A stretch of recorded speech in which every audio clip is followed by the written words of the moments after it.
ఆరోగ్యాభిలాషులందరికీ నా హృదయపూర్వక నమస్కారములు. పెళ్ళైన దంపతులు సంతానం కోసం ప్రయత్నం చేసేటప్పుడు కొన్ని రోజులైనా గర్భధారణ జరగకపోయేసరికి వాళ్ళల్లో రకరకాల ఆలోచనలు, అనుమానాలు మొదలవుతూ ఉంటాయి. స్త్రీలలో కొంతమందికి భార్యాభర్తల కలయిక జరిపిన తర్వాత యోని మార్గం నుంచి ఏదో వీర్యం బయటకు వచ్చేస్తున్నదని, నాకు లోపల ఉండట్లేదు, అందుకనే నాకు అసలు గర్భం రావట్లేదని ఇలాంటి సందేహం ఎక్కువగా కలుగుతూ ఉంటుంది. మరి మగవారు విడుదల చేసిన వీర్యం అనేది యోని మార్గం నుంచి గర్భాశయం లోపలికి ఎక్కువ మొత్తంలో వెళ్ళి గర్భధారణ సులభంగా జరగాలి అంటే ఒక టెక్నిక్ని ఈరోజు మీకు చెప్పబోతున్నాను. ఒక మంచి సైంటిఫిక్గా చెప్పబడిన టిప్ అన్నమాట అది. దాన్ని మీరు అప్లై చేస్తే సులభంగా గర్భధారణ త్వరగా రావటానికి అవకాశం ఉంటుందన్నమాట. సహజంగా భార్యాభర్తలు రోజు కలిసినప్పటికీ గర్భం రాదు. గర్భం వచ్చే రోజులు మాత్రం కొన్నే ఉంటాయి. ఆ రోజుల్లో కలయిక జరిపితేనే గర్భధారణ జరుగుతుంది. ఇది చాలామంది భార్యాభర్తలకు తెలుసు, తెలియని వారు కూడా ఉంటారు. కాబట్టి ఒక మొక్క దాని గురించి. పీరియడ్స్ అయిన రోజు నుంచి, అంటే 1వ తేదీ పీరియడ్స్ ప్రారంభమయ్యా అనుకోండి, 13వ తేదీ వరకు, అంటే 13 రోజులు.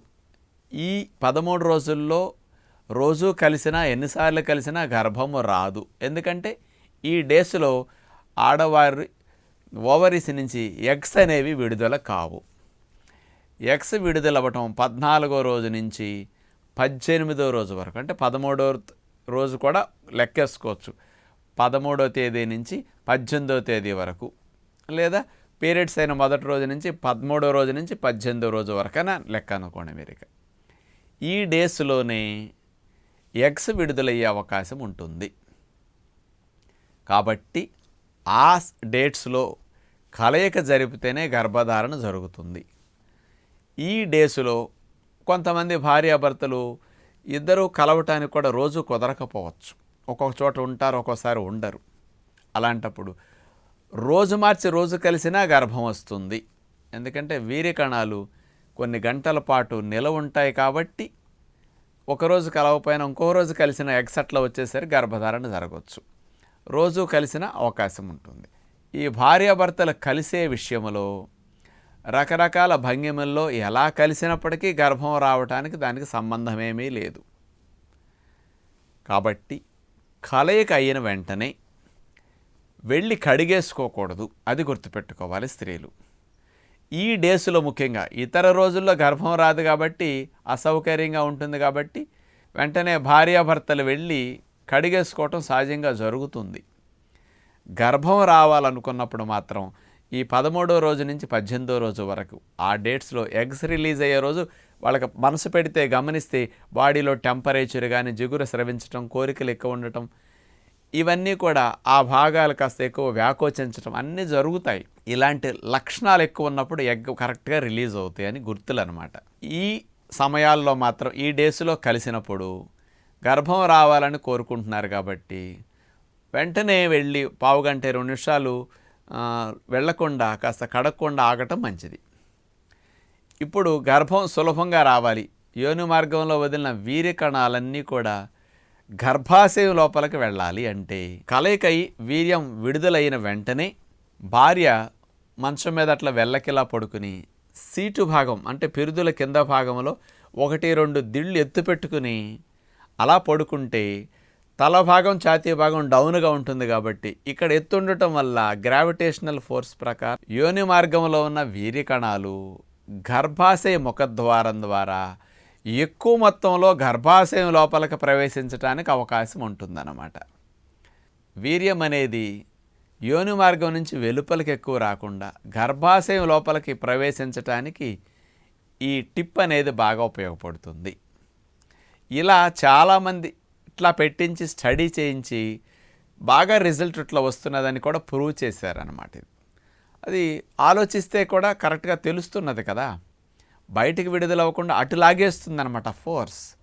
కాబట్టి ఎక్కువ మొత్తంలో లోపలికి వీర్య కణాలు బాగా వెళ్ళటానికి అవకాశం ఉంది. ఒకవేళ ఇలా వెళ్ళినప్పటికీ గర్భం రావట్లేదంటే ఎగ్స్ కరెక్ట్గా రిలీజ్ అవ్వకపోవచ్చు, మగవారిలో వీర్య కణాలు తక్కువ ఉండొచ్చు, జీవం లేని కణాలు కూడా ఉండొచ్చు. ఇలాంటివి ఏమైనా లోపం ఉంటే గర్భం రాకపోవచ్చు, కానీ రావటానికి ఇది ఒక మంచి సొల్యూషన్గా చెప్పొచ్చు అన్నమాట. 15-20 నిమిషాలు, సుమారుగా 25 నిమిషాలైనా సరే స్త్రీ, ముఖ్యంగా భార్య, కడుక్కోకుండా ఆ భంగిమలోనే దిండు అట్లా సీటు కింద పెట్టి పడుకొని ఉండటం చాలా మంచిది. ఈ లోపలికి వెళ్ళిపోతుంది కాబట్టి తర్వాత ఇక లేచినప్పటికీ ఇబ్బంది ఏమీ ఉండదు. ఇంకొకటి ఏం చేయాలంటే, గర్భధారణ సులభంగా జరగాలంటే కొంతమంది మగవారు ఆ అంగానికి అనేక రకాల జెల్స్ ఏవో అప్లై చేస్తూ ఉంటారు.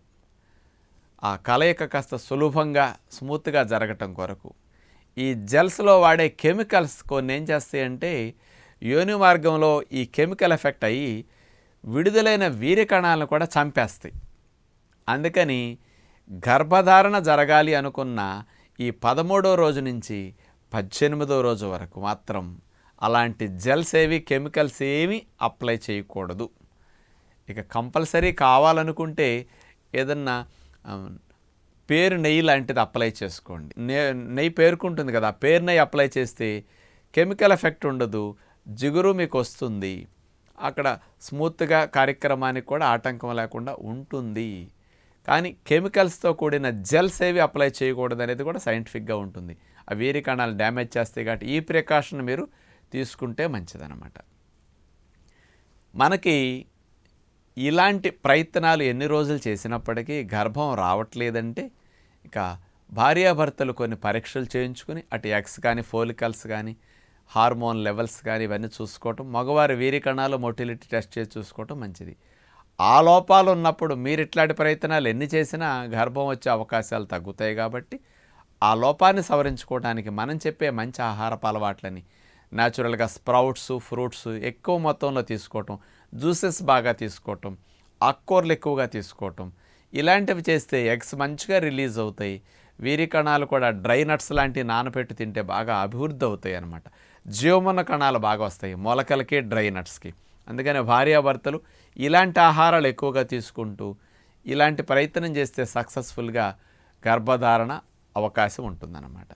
గర్భం రావట్లేదని కొంతమంది భార్యాభర్తలు మనస్తాపం చెందుతూ, ఏమండి విడుదలైన తర్వాత వీర్యం యోని మార్గం నుంచి ఎప్పుడు ఇన్నాళ్ళు కారిపోతున్నది, ఎక్కువ పోయింది బయటికి, దానివల్లే గర్భం రాలేదని ఎక్కువగా భయపడుతూ ఉంటారు. మనకి కొద్దిగా వెళ్ళినా చాలు, ఎందుకంటే అందులోనే అనేక లక్షల కణాలు ఉంటాయి కదా, వీర్య కణాలు. అంచేత విడుదలైన మొత్తము గర్భం రావడానికి అవసరం ఉండదు. కొంత పోయినప్పటికీ మీరేం కంగారు పడక్కర్లేదు, దానివల్ల నష్టమేమీ జరగదు.